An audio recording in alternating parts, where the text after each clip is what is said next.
Boa tarde a todos. Meu agradecimento à Veja e ao Facebook por estar aqui nesse momento. E eu quero ser vice-presidente junto com Jair Bolsonaro, porque precisamos de um projeto de país. Precisamos de um país onde o governo seja austero, onde a moralidade seja tônica, onde a eficiência gerencial seja o ápice, não é, de qualquer governo que a gente entenda por esse nome, onde a confiança dos governados seja total nos seus governantes, onde o relacionamento com os demais entes da federação e com os demais poderes seja feito de forma republicana, com a política de P maiúsculo, não uma política do toma lá da cá, mas a política em torno de ideias, em torno de programas, recuperando a nossa autoestima, o orgulho de sermos brasileiros, a nossa economia e partindo no rumo do destino manifesto desse nosso grande Brasil. A agricultura responde, o agronegócio responde por 25% do PIB do Brasil, né? Então não resta dúvida que nós temos que, inclusive, incentivar mais. Nós temos 5 milhões de produtores, dos quais 10% que são aqueles produtores maiores, eles têm realmente assistência técnica, têm maior capacidade. Nós temos que nos voltar para os outros 4,5 milhões de produtores e a assistência técnica para esses produtores, que são os produtores familiares, os pequenos produtores, não é? Tem que ser feita pelo governo. Então, eu não tenho a mínima dúvida que, no momento em que nós nos debruçarmos sobre toda essa questão do agronegócio no Brasil, os subsídios terão que ser mantidos e nós devemos até expandir mais esse apoio ao agronegócio, buscando incorporar tecnologia e, com isso, fixando mais o homem no campo e aumentando a nossa produtividade. O Brasil tem condições e deve ser o celeiro do mundo. E o agronegócio é fundamental para o nosso país. O que os nossos trabalhadores e produtores do agronegócio podem ter certeza é que, sob o nosso governo, terão todo o apoio necessário, seja na questão da segurança, seja principalmente na forma de desenvolver melhor o seu negócio. Eu lembro, infraestrutura e assistência técnica será objetivo do governo de Jair Bolsonaro. Nós estamos na revolução tecnológica e é fundamental que o governo virtualize os seus serviços públicos. Porque a questão da virtualização ela está muito ligada à expansão da internet e da rede de celulares, que ainda é muito pobre no Brasil. Bom, o BNDES, aí, ao longo dos últimos governos, ele teve um uso não correto, ele teve um uso político. Não é? Então, aqui, quando o Paulo comentou a questão dos privilégios, isso foi muito utilizado nos governos do Partido dos Trabalhadores, inclusive com captação de recursos a uma porcentagem maior e empréstimos a níveis menor. Essa diferença foi paga por todos os brasileiros e é uma das responsáveis pelo déficit fiscal que nós vivemos no país e pelo atraso da nossa economia. Uma questão que talvez não tenha sido muito debatida, aí a gente não vê, é a nossa política externa. E o Brasil, ao longo dos últimos anos, ele se apequenou nessa aí.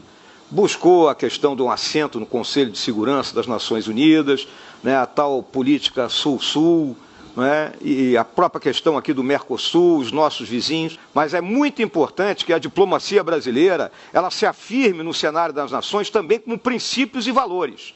Né. En passant, abordou essa questão do contrabando de armas e drogas, que tanto devasta o nosso país, mas o que tem que ficar muito claro é que no governo Jair Bolsonaro, a nossa democracia voltará a ser aquilo que o Barão do Rio Branco nos legou. O candidato Bolsonaro, ele, ao longo dos últimos 28 anos, né, ele esteve presente no Congresso Nacional, e a atuação dele pode não ter sido assim, com aprovação de emendas como a sua, né, que tiveram sucesso, mas ele fez um trabalho muito grande em prol das nossas Forças Armadas, dos nossos hospitais, não é? Buscando sempre cooperar com as nossas unidades, com a família militar, que era de onde provia o grande número de eleitores dele. Então eu julgo plenamente que esse período do deputado Bolsonaro dentro do Congresso Nacional foi um período de produtividade para os seus eleitores, que é o que eu considero fundamental quando alguém é eleito para representar parcela da população dentro do nosso Congresso. Eu deixo muito claro o seguinte, o presidente da República ele é um comandante, ele é um decisor,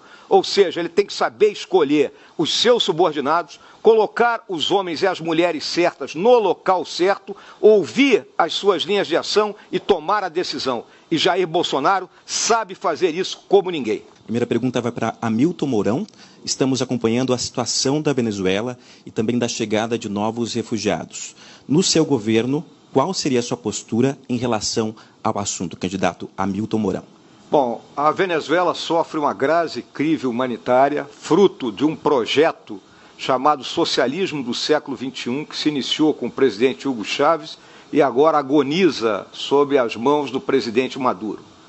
O Brasil, tradicionalmente, sempre auxiliou as demais nações e nós não podemos virar as costas aos nossos irmãos venezuelanos que sofrem com a fome, que sofrem com a falta de medicamentos, que sofrem com a falta de perspectivas.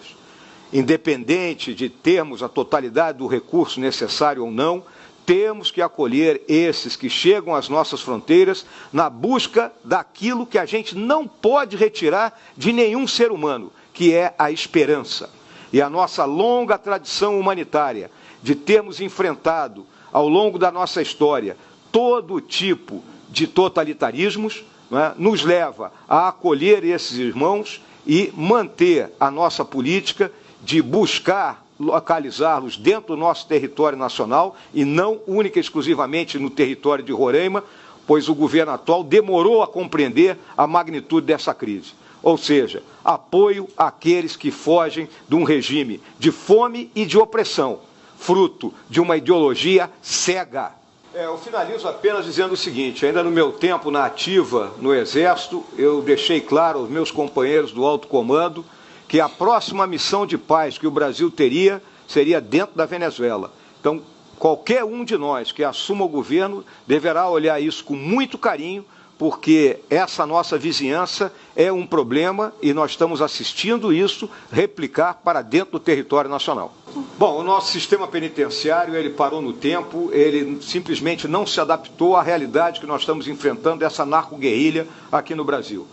O candidato Eduardo Jorge colocou muito bem nessa questão da mistura de presos de menor periculosidade com presos de maior periculosidade, e isso leva a que novos soldados surjam para o tráfico. A nossa visão é muito clara: temos que privatizar determinados presídios para que neles fiquem de menos periculosidade lá trabalhando, e aqueles que já são presos com crimes mais graves fiquem sob a guarda total do Estado. Jair Bolsonaro e eu fomos formados sob a égide que as palavras conduzem e o exemplo arrasta. Num belo dia de nossas vidas, abatemos nossas espadas perante a bandeira nacional e juramos defender a honra, a integridade e as instituições deste país com o sacrifício da própria vida. E é isso que Jair Bolsonaro fará.